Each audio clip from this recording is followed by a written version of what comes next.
Amados, eu quero partilhar com vocês o texto que está em Marcos, capítulo 14.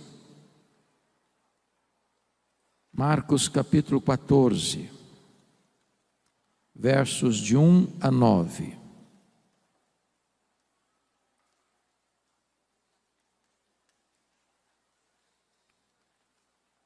Marcos 14, de 1 a 9, peço que você acompanhe esta leitura comigo. E depois mantenha a sua Bíblia aberta nesta passagem, por favor. Dali a 2 dias, era a Páscoa e a festa dos pães asmos. E os principais sacerdotes e os escribas procuravam como prenderiam Jesus à traição e o matariam.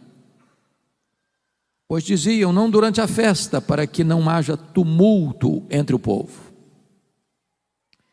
Estando Jesus em Betânia, reclinado à mesa, em casa de Simão, o leproso, veio uma mulher trazendo um vaso de alabastro com preciosíssimo perfume de nardo puro. E quebrando o alabastro, derramou o bálsamo sobre a cabeça de Jesus. Indignaram-se alguns entre si e diziam, para que este desperdício de bálsamo? Porque este perfume poderia ser dado ou vendido por mais de 300 denários e dar-se aos pobres. E murmuravam contra ela. Mas Jesus disse, deixai-a, por que a molestais? Ela praticou boa ação para comigo, porque os pobres sempre os tendes convosco, e quando quiserdes, podeis fazer-lhes bem, mas a mim nem sempre me tendes. Ela fez o que pôde, antecipou-se a ungir-me para a sepultura. Em verdade vos digo, onde for pregado em todo o mundo o Evangelho, será também contado o que ela fez, para a memória sua. Amém? O contexto desta passagem está meridianamente claro. 2 dias antes da Páscoa. E a Páscoa, todos vocês sabem, era a maior festa de Israel. Marcava a saída histórica de Israel da amarga escravidão no Egito, apontando para a cruz, onde Jesus abriu a porta do nosso cativeiro e nos livrou verdadeiramente.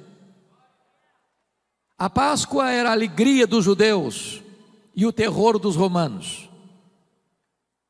Isso porque na Páscoa a população de Jerusalém quintuplicava. E os romanos tinham medo de rebelião. É por isso que na festa da Páscoa, todo o aparato militar de Roma, que ficava em Cesareia Marítima, onde estava a casa do governador romano, se transferia para Jerusalém. Até mesmo o tetrarca da Galileia, Herodes Antipas, mudava sua residência oficial para Jerusalém durante a festa da Páscoa. Diz a Bíblia que 2 dias antes dessa festa, os principais sacerdotes e os escribas mancomunaram, orquestraram, planejaram a prisão de Jesus, traindo Jesus, para matá-lo depois da festa, depois que o povo tivesse ido embora. Entretanto, Mateus 26, que é um texto correlato deste, paralelo deste, nos informa que Jesus, 2 dias antes da Páscoa, disse para os seus discípulos que ele seria entregue nas mãos dos principais sacerdotes e escribas para ser crucificado. Em outras palavras, quando os homens pensam que eles são os protagonistas da ação, quando os homens pensam que eles estão no controle, quando os homens pensam que eles podem orquestrar contra Deus e contra o povo de Deus, eles estão apenas cumprindo uma agenda que o próprio Deus já estabeleceu. Quem está no trono é Deus, quem tem as rédeas da história é Deus, quem toma as últimas decisões é Deus. Como nós já ouvimos nesse culto pelo pastor Jessé, quem tem a caneta na mão é Deus.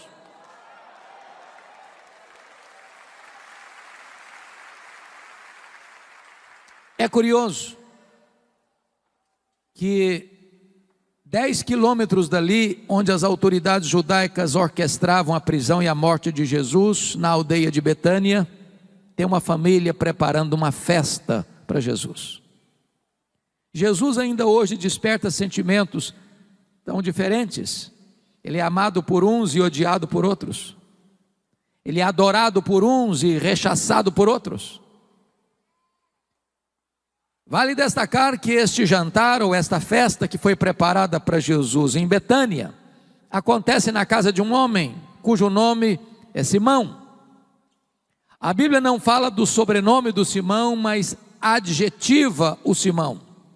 Simão, o leproso. E eu faço uma pergunta a vocês: Simão ainda era leproso quando Jesus esteve na casa dele? E a resposta clara, categórica é: claro que não. Por que você sabe que não? Porque se ele fosse leproso, ele não podia ficar em casa, muito menos receber alguém em sua casa. Mas se Simão não era mais leproso, por que o evangelista registra que o jantar aconteceu na casa de Simão, o leproso, e não na casa de Simão, o ex-leproso? Para advertir-nos ainda hoje de um grande perigo, o perigo de rotular as pessoas, o perigo de marcar gente, o perigo de carimbar gente, porque rótulo fica, quando ele não é mais necessário. O doente foi curado, o cativo foi liberto, o perdido foi encontrado, o pecador foi salvo, mas o rótulo fica. Então não marque gente, não carimbe gente, não rotule gente. Vale destacar que nesse jantar quem se destaca é uma mulher. Esse episódio está registrado nos 4 evangelhos: Mateus 26, Lucas 22, Marcos 14 e João 12. Nos 3 evangelhos sinóticos, Mateus, Marcos e Lucas, esta mulher é incógnita, o nome dela não aparece.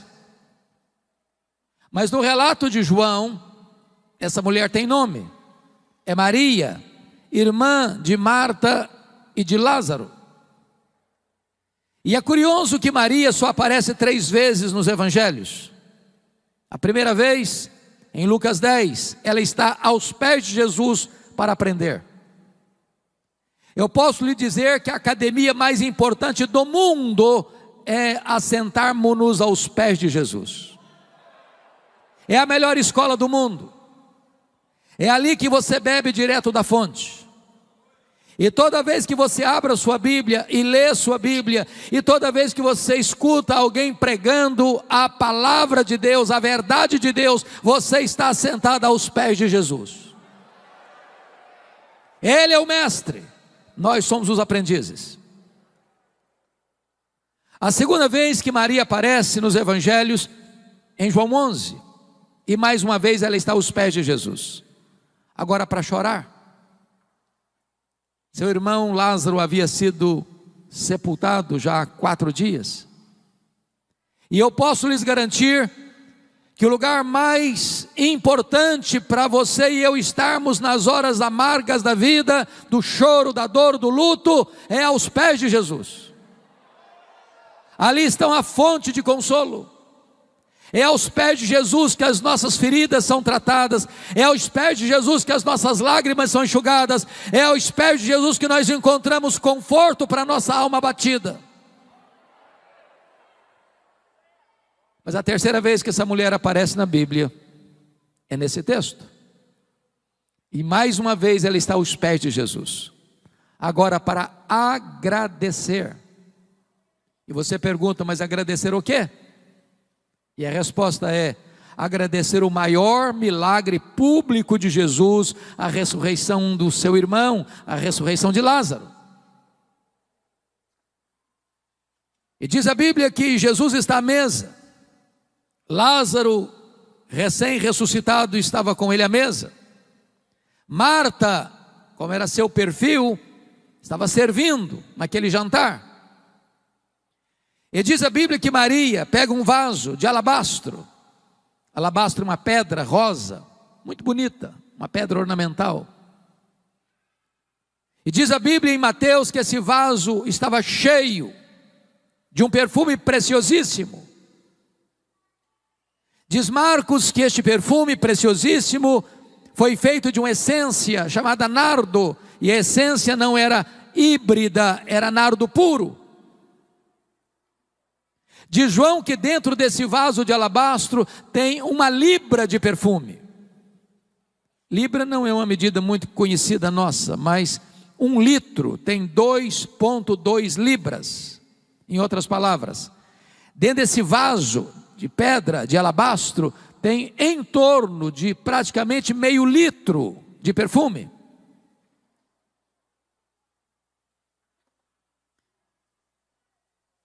O texto diz que Maria então vem com esse vaso, e quando ela se posiciona atrás de Jesus, ela quebra esse vaso e derrama todo esse perfume, quase meio litro de perfume, na cabeça de Jesus.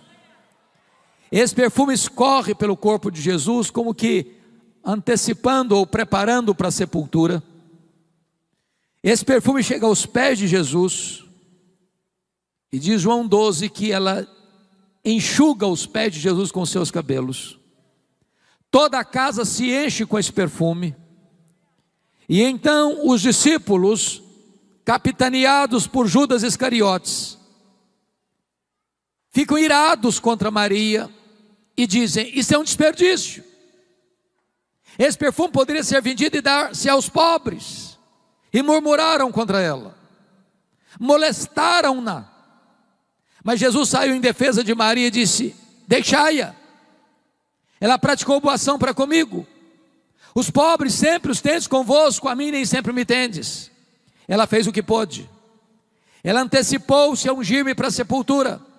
E em verdade vos digo, em todo mundo onde for pregado o evangelho, será contado o que ela fez para a memória sua. E então, com base nesse texto, meus amados, eu gostaria de extrair dele 8 lições que nós aprendemos com Maria. A primeira delas está no verso 8, confira comigo, por favor. Está escrito: ela fez o que pôde. Você pode repetir essa frase comigo? Ela fez o que pôde. Toda vez que eu leio esta passagem, eu pergunto a mim mesmo: meu Deus, será que eu estou fazendo para Jesus o que eu posso? Será que eu estou fazendo para Jesus tudo o que eu posso? Porque às vezes nós fazemos, mas fazemos relaxadamente. Às vezes nós fazemos, mas não fazemos tudo o que podemos. Às vezes nós fazemos, mas não fazemos com a motivação pura. Maria fez o que pôde. Me permita ilustrar isso.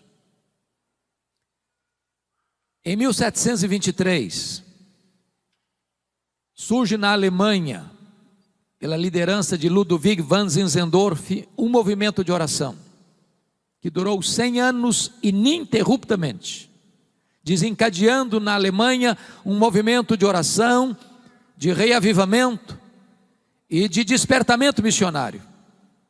Para vocês terem uma ideia, esse movimento foi chamado de movimento moraviano. E os moravianos eram muito pobres naquele tempo, no século XVIII. E cada 19 crentes moravianos sustentavam um missionário fora da Alemanha. Alguns deles tão pobres eram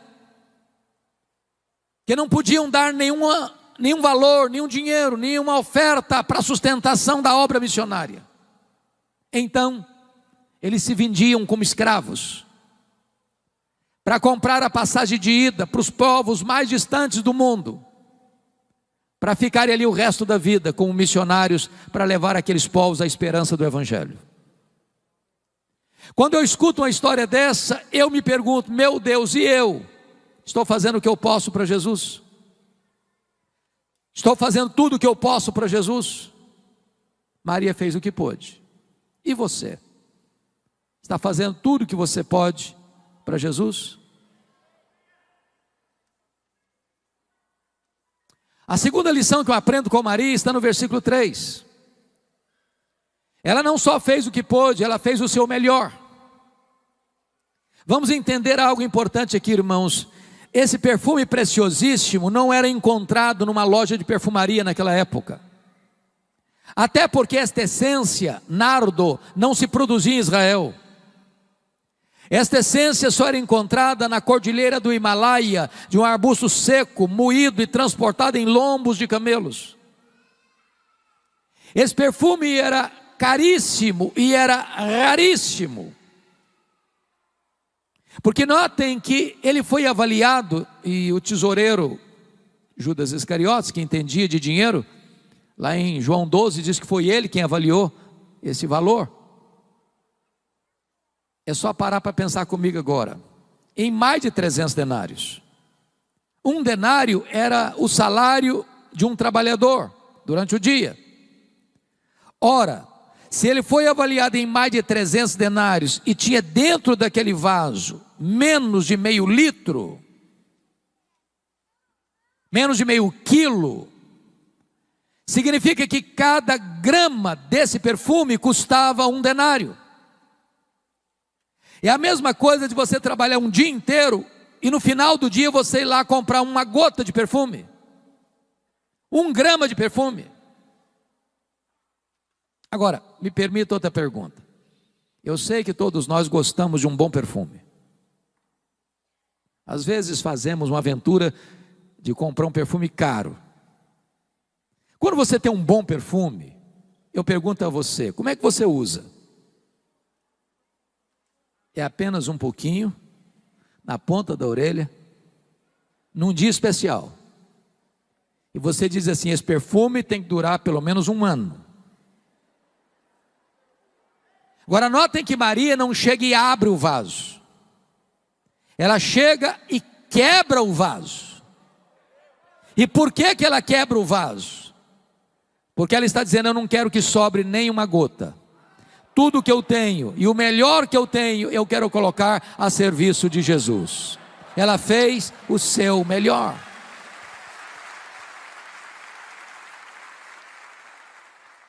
Às vezes, irmãos, eu fico a pensar que aqueles que não conhecem a Deus como nós temos o privilégio de conhecer, são mais zelosos em servir aos seus ídolos, aos seus deuses, do que nós o somos em servir ao Deus da nossa vida.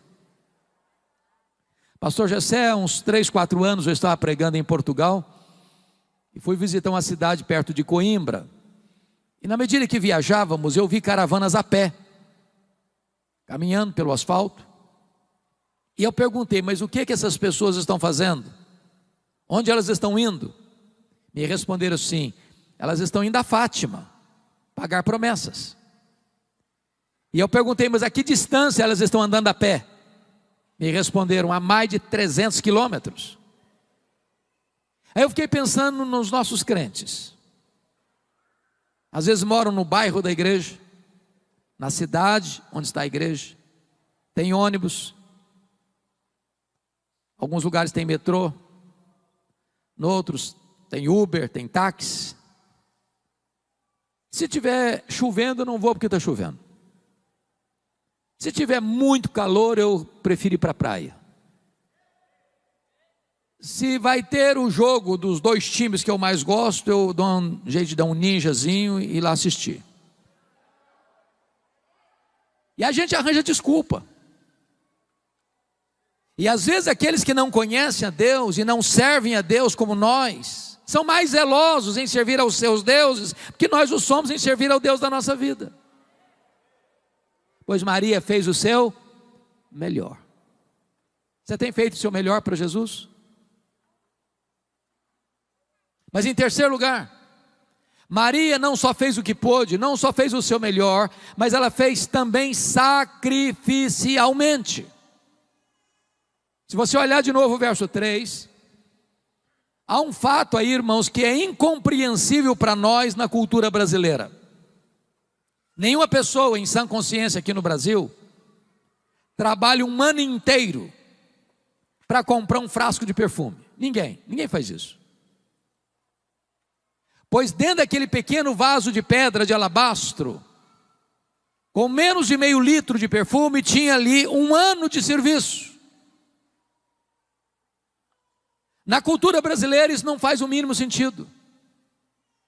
E você ainda pode perguntar, como é que uma moça pobre, de uma família pobre, de uma aldeia pobre, pode gastar um ano de trabalho, de economia, para investir num frasco de perfume? Você só pode entender isso dentro da cultura israelita. Quando uma menina fazia a transição de menina para moça, e os pais tomam um susto às vezes, porque essa transição é muito rápida, ela já começava a comprar esse perfume, gota a gota, grama a grama, e ir acondicionando esse perfume nesse vaso de alabastro, para o dia mais esperado, sonhado, desejado da sua vida, as suas núpcias, o seu casamento. Pois Maria pega aquilo que tem mais sentido para ela, mais significado para ela, aquilo que era mais importante para ela, aquilo que ela tinha comprado com todo o sacrifício para o dia mais esperado da sua vida, e coloca tudo isso a serviço de Jesus. Ela não só fez, mas fez sacrificialmente. Eu pergunto a você nesta noite, o que é que você está fazendo hoje para Jesus, que possa receber o selo de sacrificial? Às vezes nós damos a sobra, às vezes nós damos o resto, às vezes nós damos para Jesus o que não nos faz falta. Maria fez sacrificialmente. Me permita ilustrar isso. Eu li há uns 2 anos um livro, pastor Jessé, que marcou muito a minha vida. Esse livro tratava de generosidade, e o autor, na introdução do livro, conta uma ilustração muito simples para você entender o que é generosidade. E ele disse o seguinte: você quer entender o que é generosidade? Você quer entender o que é você abrir mão e ofertar sacrificialmente? Então faz o seguinte: passe numa loja, compre um vaso de vidro transparente, coloque na sua sala, para todo dia você passar por lá e olhar. Só um detalhe: você não vai botar flor nesse vaso, você vai botar terra, só terra, para você passar lá todo dia, olhar para ele e lembrar 2 coisas. Primeiro, de onde você veio? Você veio do pó. Segundo, para onde você vai? Você vai voltar para o pó. Do pó que você veio, quanto você trouxe? Nada. Para o pó que você vai, quanto você vai levar? Nada. Então você não é dono de nada. Então você é apenas mordomo do dono.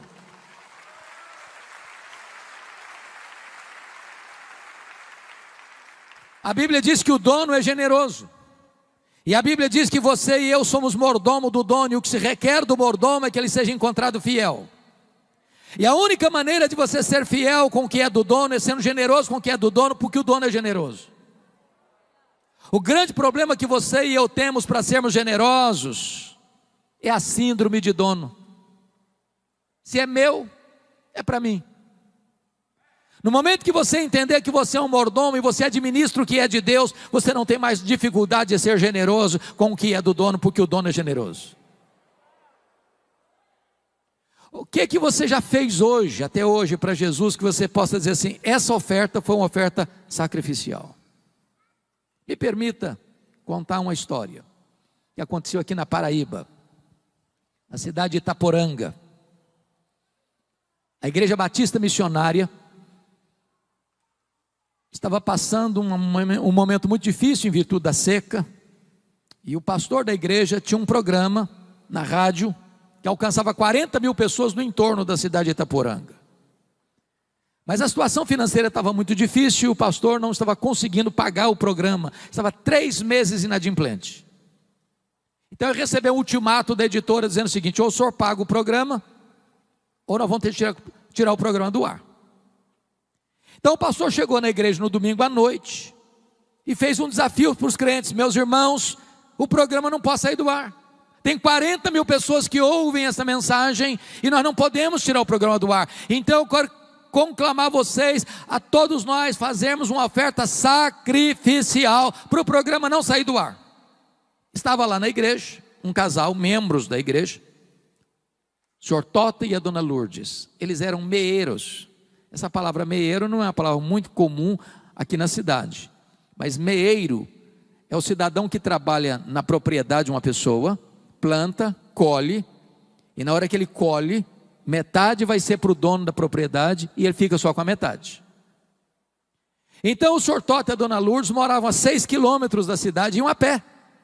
Retornando para casa, o casal ia discutindo, e a Lourdes dizendo: ô Tota, você viu o apelo do pastor, o programa não pode sair do ar, nós temos que fazer uma oferta sacrificial. E o Tota dizia: mas Lourdes, lá em casa não tem dinheiro. Não, mas nós temos que ajudar. Mas Lourdes, fazer o quê? Não tem dinheiro lá em casa, vão dar o quê? E a conversa vai rolando, e eles estão quase chegando em casa, e a Lourdes diz: olha Tota, então vamos fazer o seguinte, nós não temos dinheiro mesmo, mas lá em casa tem um terreiro com muitas galinhas, e o melhor que tem lá é o galo. Então nós vamos dar o galo. Tá bom, você quer dar o galo, vamos dar o galo, pronto. Segunda-feira de manhã, a Lourdes bota o galo debaixo do braço, 6 quilômetros a pé para a cidade, toca a campainha na casa do pastor, ele veio atender, e a Lourdes disse hoje: pastor, eu vim trazer minha oferta sacrificial para o programa não sair do ar. Entregou o galo para o pastor. O pastor deu um sorriso amarelo, agradeceu, fechou a porta, e pensou: meu Deus, o que eu vou fazer com esse galo? Pensou: vou fazer uma rifa. Não, rifa não combina com crente. Pensou, resolveu botar essa história na internet. Domingo de manhã, pastor Jeremias Pereira, que esteve aqui recentemente, leu essa notícia na internet. Deus tocou o coração dele. Ele chegou na igreja domingo de manhã e disse: meus irmãos, tem uma igreja em Itaporanga, no interior da Paraíba, que tem um programa que não pode sair do ar. Então nós vamos levantar uma oferta agora para ajudar aquele irmão a pagar o programa. Levantaram uma oferta que correspondeu a 2 anos de programa. Ligaram para o pastor: fica tranquilo que o programa está garantido por 2 anos. O próprio pastor Jeremias está pregando lá no Canadá, uma igreja de um grande amigo, conta a história da mulher do galo. Levantou um empresário e disse: meus irmãos, quero saber se a dona Luz está precisando de alguma coisa. A casa dela tem energia, mas não tem geladeira, não tem um fogão para ela fazer algumas coisas mais especiais, fazer um chup-chup para vender, essa coisa toda. Falei: então estou mandando dinheiro para comprar geladeira, para comprar o que ela precisa. Pastor Jeremias está pregando uma outra igreja, levanta uma pessoa e diz: eu quero saber essa terra. Ué, não precisa ser meieira mais não, mas vamos comprar a terra. A terra vai ser dela. Vão comprar terra, vão passar a propriedade no nome dela, a escritura no nome dela, ela vai ser proprietária, não vai ser meieira mais. Comprar a terra, passar a escritura no nome dela. Está pregando outra igreja, levanta o irmão e diz: eu quero saber como é que é essa terra, se ela está produzindo direito, se precisa mandar um engenheiro agrônomo lá, se cavar poço artesiano, se precisa irrigar essa terra, trabalhar essa terra para produzir. E fizeram isso. Está pregando uma igreja em Nova York, levanta o irmão e diz: eu quero saber se a casa da dona Luiz é uma casa boa. Não, a casa é humilde, uma casa simples, tem energia, tem geladeira, tem isso, tem aquilo, mas a casa é muito simples. Então derruba tudo, vamos construir uma casa grande, de alvenaria, bonita, confortável, mobiliar, fazer tudo que ela precisa. Um repórter da Christianity Today escuta essa história em Nova York, pega um avião, desce em João Pessoa, pega um carro, vai a Itaporanga e faz uma entrevista com a dona Lourdes. E essa história da mulher do galo percorreu o mundo inteiro. Porque uma mulher, um homem, meieiros, deram uma oferta sacrificial, sem esperar nada em troca. Não é barganha, não é troca. É o coração generoso.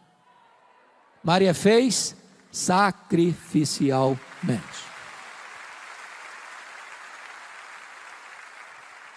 Quarto lugar, Maria fez apesar das críticas. Eu sou pastor há 40 anos e eu confesso a vocês que eu nunca vi uma pessoa se levantando para fazer a obra de Deus sem enfrentar críticas. Quem tem medo de críticas não serve a Deus. Quem tem medo de críticas está mais interessado no aplauso dos homens do que na aprovação de Deus. Maria enfrentou 3 críticas. Confira comigo o verso 4. Indignaram-se alguns entre si e diziam: para que esse desperdício de bálsamo? Quem são esses alguns aqui? Os discípulos, que deviam estar felizes com a atitude dela, imitando o exemplo dela, estão indignados contra ela. Mas eles não estão indignados com o que ela fez, não. Eles estão indignados para quem ela fez. Se fosse para os pobres, tudo bem, mas para Jesus, não, aí é demais, aí é um desperdício. Se você fizer a obra de Deus, você vai causar indignação em muita gente. A segunda crítica que ela recebe está no versículo 5, confira aí. Porque esse perfume poderia ser vendido por mais de 300 denários e dar-se aos pobres, e murmuravam contra ela. Agora não é mais indignação, é murmuração. É bem verdade que esse negócio de murmuração está acabando nas igrejas, né, irmãos? Ele não murmura mais, né? Mas vejam vocês, eles não estão murmurando, não estão murmurando contra ela. É curioso que João 12 relata que é Judas Iscariotes quem puxa essa fila da murmuração contra Maria, e é nesse contexto aqui que a Bíblia diz que ele era ladrão. Ele não estava interessado em ajudar pobre, coisa nenhuma, ele estava interessado em embolsar essa grana. E ele fica muito irritado com Maria, porque ele é avarento, ele ama o dinheiro. E quando ele vê Maria de maneira tão generosa, de maneira tão sacrificial, oferecendo para Jesus algo que tem um valor tão grande que ele podia e queria embolsar, mas ela oferece para Jesus, isso provoca nele indignação e murmuração. E é desse jantar que Judas Iscariotes sai e vai para Jerusalém nas caladas da noite para vender Jesus e trair o seu mestre. Mas a quarta crítica que Maria enfrenta está aí no versículo 6. Mas Jesus disse: deixai-a, porque a molestais. Ela praticou boa ação para comigo. Primeiro, indignação. Segundo, murmuração. Terceiro, molestação. Molestar hoje é crime, da cadeia. Então deixa eu fazer uma perguntinha. Você está fazendo a obra de Deus? As pessoas estão criticando você? Continue fazendo a obra de Deus. As pessoas estão irritadas? Continue fazendo a obra de Deus. As pessoas estão murmurando? Continue fazendo a obra de Deus. As pessoas estão molestando você? Continue fazendo a obra de Deus. Você não faz para agradar a homens, você faz para exaltar a Deus. Faça apesar das críticas. Porque é bem verdade que tem crentes porcelana, cristal, crente hipersensível. Qualquer coisinha se melindra. Qualquer coisinha, também vou sair da igreja. Qualquer coisa, também eu estava fazendo, me criticaram, também não faço mais nada na igreja. Meu irmão, em nome de Jesus, você tem que ser um crente maduro. Larga de ser hipersensível. Larga de ser porcelana. Larga de ser crente cristal. Faça a obra de Deus, apesar das críticas. Mas em quinto lugar, Maria fez só para agradar a Jesus. É o texto de João 12 que nos relata isso, porque só João nos relata esse fato, que Maria enxuga os pés de Jesus com os seus cabelos. Você pergunta, na cultura brasileira, o que significa isso? Resposta: nada, nada, só um ato de humildade. Porém, na cultura israelita isso era um escândalo. Uma mulher não soltava os cabelos em público. Mas por que Maria fez isso? Meus amados irmãos, há momentos na vida que quando você ama Jesus, o seu coração transborda de alegria e de gratidão por Jesus. Você não consegue ficar muito preso dentro de determinadas cercas culturais, de etiquetas sociais. Você acaba transcendendo. Maria não está preocupada com o que vai pensar o Judas, o que vai pensar o Tomé, o que vai pensar o Mateus, o que vai pensar este, pensar aquele. Ela não está medindo palavras, ela não está medindo atitudes e gestos, porque ela está melindrada com o que um vai falar, o que o outro vai dizer, o que o outro vai pensar. Não, ela só tem um vetor que governa a vida dela, é agradar ao Senhor Jesus. Às vezes nós ficamos cheios de dedos, às vezes nós ficamos melindrados demais, agradando um, agradando a outro, agradando aquele outro, e a gente acaba desagradando a Jesus. Eu não estou dizendo a você que você e eu temos liberdade para sair aí desagradando as pessoas, não. O que eu estou lhe dizendo é que o vetor que deve governar a nossa vida é só agradar a Jesus.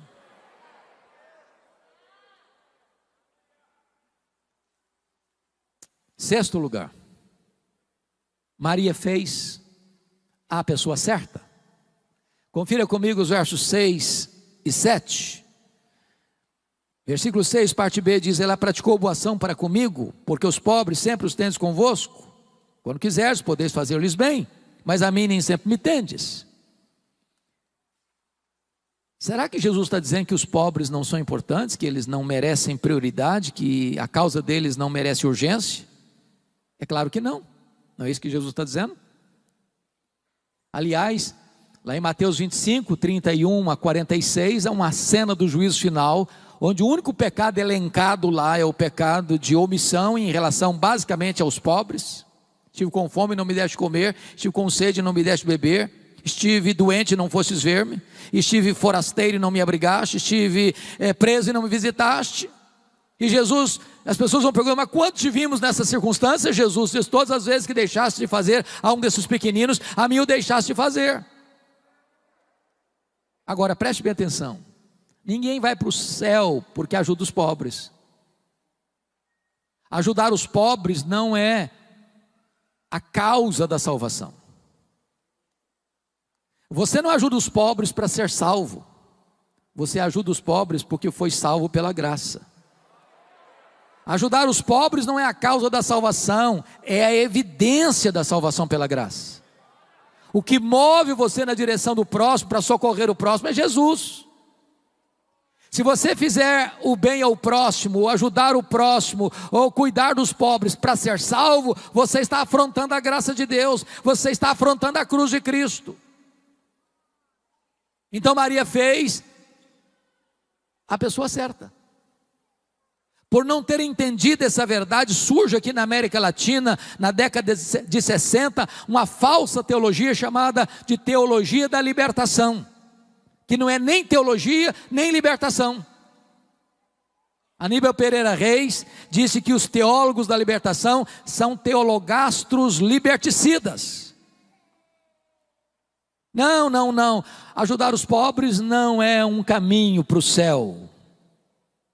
Ajudar os pobres é a ação daqueles que já estão indo para o céu, pela graça de Deus. Maria fez a pessoa certa. Mas em sétimo e penúltimo lugar, Maria fez no tempo certo. Olha o versículo 8, a parte B comigo. Ela antecipou-se a ungir-me para a sepultura. Ô irmãos, isso é magnífico. E me permita trazer aqui um fato para mim lindo no Evangelho de Lucas. Você sabe que Lucas é o evangelho que mostra a graça de Deus às pessoas rejeitadas, repudiadas, às crianças, às mulheres, aos estrangeiros, aos publicanos, àqueles que a sociedade da época colocavam de lado. O evangelho é endereçado a eles também, com a mesma prioridade. E lá em Lucas 8... diz que quem financiou, quem bancou financeiramente o ministério de Jesus foram as mulheres. E a Bíblia cita 3 mulheres: Maria Madalena, Susana, Joana e muitas outras. Quando Jesus fazia o seu trabalho itinerante pelas cidades da Galileia, e haviam 204 cidades só na Galileia, de cidade em cidade, e as mulheres iam bancando, passando Pix, fazendo transferência, cuidando da logística. Agora, preste atenção comigo. 3 mulheres citadas pelo nome, mais Jesus, 4, mais 12 discípulos, 16, mais muitas mulheres. Eu não sei quantas são muitas mulheres. Vamos pegar um grupo aí de 40. Não tinha hotel, não tinha pensão, não tinha self-service, não tinha estrutura, não tinha logística, e elas indo com Jesus de cidade em cidade, de povoado em povoado, bancando, pagando a conta, investindo. Quando Jesus está subindo para Jerusalém para ser crucificado, e Jesus já tinha alertado isso para os discípulos e elas presentes, elas foram com ele. Quando Jesus foi crucificado, só tem João lá, mas essas mulheres estão presentes. Quando Jesus foi sepultado, diz Lucas 23, 53, 54, que não consta nem que João estivesse no sepultamento de Jesus, mas essas mulheres estavam lá, vendo onde e como Jesus foi sepultado. Repete comigo: onde e como Jesus foi sepultado. Eu queria que você acompanhasse meu raciocínio agora, por favor. Que horas Jesus morreu na sexta-feira? 3 da tarde, hora nona. Que horas ele foi sepultado? Claro que tem que ser antes das 6 da tarde, porque 6 da tarde começava o sábado. São 3 horas então entre a morte e o sepultamento. Agora o que tem que acontecer nessas 3 horas? Morreu, morreu. Ninguém tem autoridade de tirar o corpo da cruz. Então tem que ter uma permissão do governador. Bom, para ir no governador também não pode ir qualquer um, porque ele nem vai receber. Então tem que escolher uma pessoa que tem trânsito. Então escolheram José de Arimateia. E aí chega lá no governador e diz: governador, queria permissão para tirar o corpo do Jesus de Nazaré, o rei dos judeus da cruz, porque ele morreu. Não morreu não. Não tem tempo. Ih, demora. Tem gente que fica mais de um dia. Morreu não. Não morreu, senhor. Não morreu. Eu só acredito se o centurião vier aqui me falar que morreu. Aí vai lá buscar um centurião. Aí volta com o centurião. Morreu, sim, senhor governador. Então o governador tem que fazer um documento. Aí tem que ir lá, tem que tirar o corpo, tem que ir no mercado comprar perfumes, tem que ir no mercado comprar lençóis e linho, tem que descer o corpo, tem que limpar o corpo, tem que passar perfume no corpo, tem que enrolar o corpo com lençol, tem que tirar o corpo daqui, tem que ir lá rolar a pedra, porque o túmulo é novo, nunca foi usado, a pedra é pesada, e aí tem que botar o corpo lá dentro, tem que sair de lá, tem que rolar a pedra de novo, e as mulheres ali, vendo onde e como Jesus foi sepultado. Agora preste atenção nisso. Por que essas mulheres foram? Acabou o sábado, 6 da tarde, correram para o mercado para comprar perfumes. Por quê? Embora haja um silêncio do texto, e eu fico imaginando, pensando, meditando: meu Deus, por quê? Por quê? Por quê? As mulheres não gostam de nada mal feito, e elas estão olhando onde e como. Eu acho que elas pensaram assim: está mal feito esse serviço, nós vamos fazer direito. Nós vamos fazer direito. Quando elas chegam um domingo de madrugada, a pedra rolada, o túmulo aberto, entram no túmulo, o túmulo está vazio.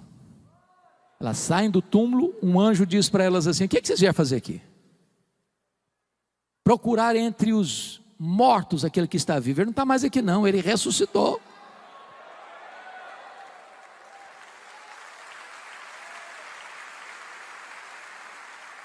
Mas sabe o que o anjo está dizendo para essas mulheres? Vocês fizeram muito por ele, bancaram o ministério dele, mas uma coisa vocês não fizeram: vocês não anteciparam a ungir o corpo dele para a sepultura. Agora não está precisando disso mais não, agora não precisa mais desse perfume não.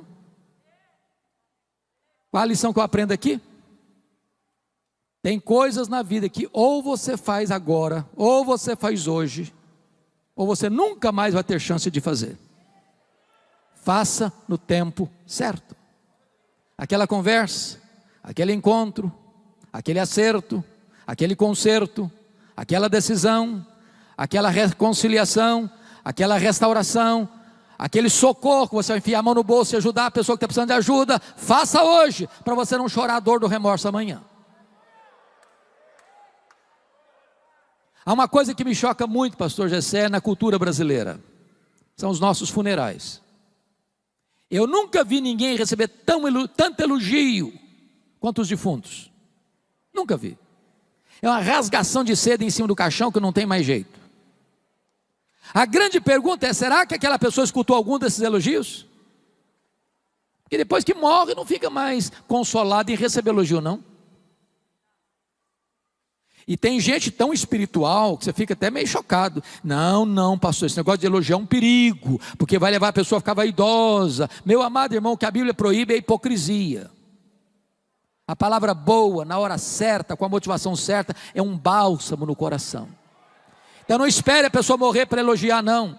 Se você tem que homenagear alguém, homenageie em vida. Se você tem que falar alguma coisa bonita e positiva da pessoa, fale em vida. Se você tem que encorajar alguém, encoraje em vida, no tempo certo.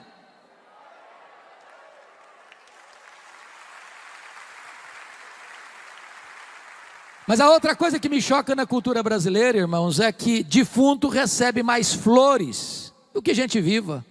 Ah, não dá para entender isso. Eu fui num funeral certa feita, eu contei 86 coroas de flores. Tiveram que contratar um caminhão só para levar as flores. E eu fiquei do lado olhando, pensando, meu Deus, coitado do defunto, não consegue tirar um botão de rosa mais, para que tanta flor para ele? Agora, sabe por que os mortos recebem mais flores do que os vivos? É porque a voz do remorso é mais forte do que a voz da gratidão. Você tem que mandar flor para alguém, manda em vida. Eu sei que os homens cearenses são muito cavalheiros. Nunca deixa passar em brancas nuvens o aniversário da esposa, aniversário de casamento, não é verdade? É uma coisa maravilhosa. Mas é provável também que haja algum que seja assim mão de vaca, sabe? Nunca comprou um buquê de flores para a esposa. Agora deixa eu dizer uma coisa para a irmã. Se você for na frente, e por ir na frente eu estou dizendo morrer antes dele, você que nunca ganhou um buquê de flores, vai ganhar uma coroa. E grande, hein? E ele nem vai pedir desconto na floricultura. Você tem que dar flor para alguém, dê em vida. E depois que morre, não fica nada consolado com esse negócio de receber uma coroa de flor, ou 50 ou 86. Faça no tempo certo. Último lugar, 8º lugar. Maria fez, vamos repetir as 7 primeiras? Maria fez o que pôde. Maria fez o melhor. Maria fez sacrificialmente. Maria fez apesar das críticas. Maria fez só para agradar a Jesus. Maria fez a pessoa certa. Maria fez no tempo certo, mas em último lugar, Maria fez com reflexos para a eternidade. O versículo 9 diz que Jesus afirmou: em verdade vos digo, em todo mundo onde for pregado o evangelho, será contado o que ela fez para a memória sua. O que Maria fez numa casa pequena, numa vila pequena, há mais de 2000 anos, ou há 2000 anos, está sendo trombeteado dos outeiros da história, nos ouvidos do mundo. E hoje, 11 de março de 2022, a profecia de Jesus se cumpre mais uma vez, no templo sede da igreja Canaã, em Fortaleza, Nordeste, Brasil.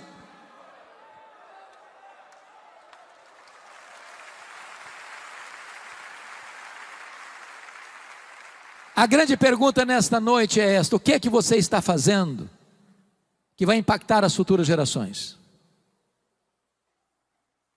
Não sei se você pensa nisso, mas imagine essa cena, se Jesus não voltar antes, depois de 50 anos que você já tiver partido desta vida, e alguém passar lá no cemitério, der uma espanada lá, naquela placa de mármore branca, a sua vida vai estar, a sua história ainda vai impactar alguém? Nós vivemos uma geração humanista, narcisista, egoísta, materialista, só pensa cada um em si mesmo. O que é que nós estamos fazendo, irmãos, para impactar as futuras gerações? E eu queria concluir trazendo à memória esclarecida de vocês uma das histórias mais tristes da Bíblia, de um homem de Deus, o rei Ezequias. Começou a reinar com 25 anos, reinou 29 anos, morreu com 54 anos. Um homem que não tinha berço, seu pai era um homem horrível, Acás. Mas ele resolveu ser diferente do pai, porque não é o meio que influencia o homem, é o homem que influencia o meio. E então diz a Bíblia que ele resolveu ser um homem de Deus. E ele foi um homem tal que diz a Bíblia que ninguém foi igual a ele antes, ninguém foi igual a ele depois. E ele fez reformas, ele experimentou um avivamento, ele se tornou um homem rico, ele se tornou um homem próspero. E a bênção de Deus fluía das suas mãos para toda a nação. Mas aos 39 anos de idade ele enfrenta 2 problemas gravíssimos. Foi no governo dele que caiu a Samaria nas mãos dos assírios. E esses mesmos assírios cercam Jerusalém e mandam um recado abusado para ele: renda-se, porque nenhum Deus pode livrar você da minha mão.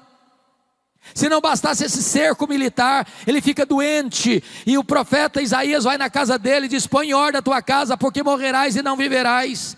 E diz a Bíblia que só sobrou para ele uma parede, e para a parede ele se voltou, e orou fervorosamente, chorou abundantemente, e Deus respondeu rapidamente. O profeta não tinha saído da cidade ainda, e Deus diz: volta lá, Isaías, volta lá, e diz a Ezequias, príncipe do meu povo, que eu ouvi a sua oração, eu ouvi a sua lágrima, eu o curarei da sua enfermidade, e eu livrarei Jerusalém do poder da Assíria, e no terceiro dia tu subirás à casa de Deus. O milagre foi tão grande, que lá na Babilônia, um novo império que surgia, escutou-se esse milagre, e o rei da Babilônia manda uma comitiva diplomática a Jerusalém para visitar Ezequias, para oferecer presentes para Ezequias. E quando essa comitiva chegou, Ezequias abriu os seus tesouros, abriu o seu palácio, mostrou toda a riqueza, toda a glória, toda a fortuna, todo o poder, todo o sucesso do seu governo, e não deu uma palavra sequer de exaltação a Deus, que foi mal aos olhos do Senhor. O profeta Isaías voltou na sua casa e disse: escuta o que Deus vai dizer agora. Essa Babilônia vai se tornar um grande império e vai voltar, e vai saquear tudo que vocês ajuntaram, tudo, vai levar tudo embora. E tem mais: dos filhos que tu gerares serão levados cativos. E tem mais: esses filhos vão ser feitos eunucos. Sabe o que significa isso? Esses filhos vão ser castrados, não vão poder gerar. Isso aqui é uma tragédia maior que essa. Sabe qual foi a resposta do rei para o profeta? Boa é essa palavra. Bom, você não entendeu o que eu falei. Estou falando que a Babilônia vai saquear tudo, eu estou falando que os filhos vão ser escravos, eu estou falando que os filhos vão ser castrados, e você vem me falar que boa essa palavra. Você ficou louco, você perdeu o juízo. O rei justificou: boa é essa palavra, porque eu terei paz nos meus dias. Quando isso acontecer, eu já bati as botas. Quando isso acontecer, eu não estou mais aqui para contar a história. Na verdade, sabe o que ele está dizendo? Me perdoe da expressão: depois que eu morrer, eu não estou nem aí, que se dane as futuras gerações. Lamentável, lamentável. Quero dizer para você, meu irmão, que nós precisamos cuidar das futuras gerações, cuidar dos nossos filhos, cuidar dos nossos netos. Como o pastor Gessé orou aqui hoje, nós não geramos filhos para a morte, nós não geramos filhos para o cativeiro.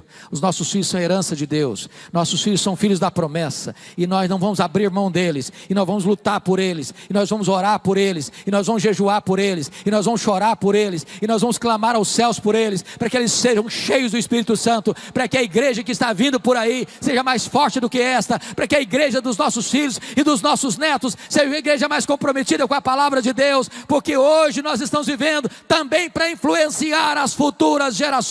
O que estamos fazendo hoje vai reverberar e vai trazer impacto nas futuras gerações, para que elas conheçam a Deus e andem na presença de Deus.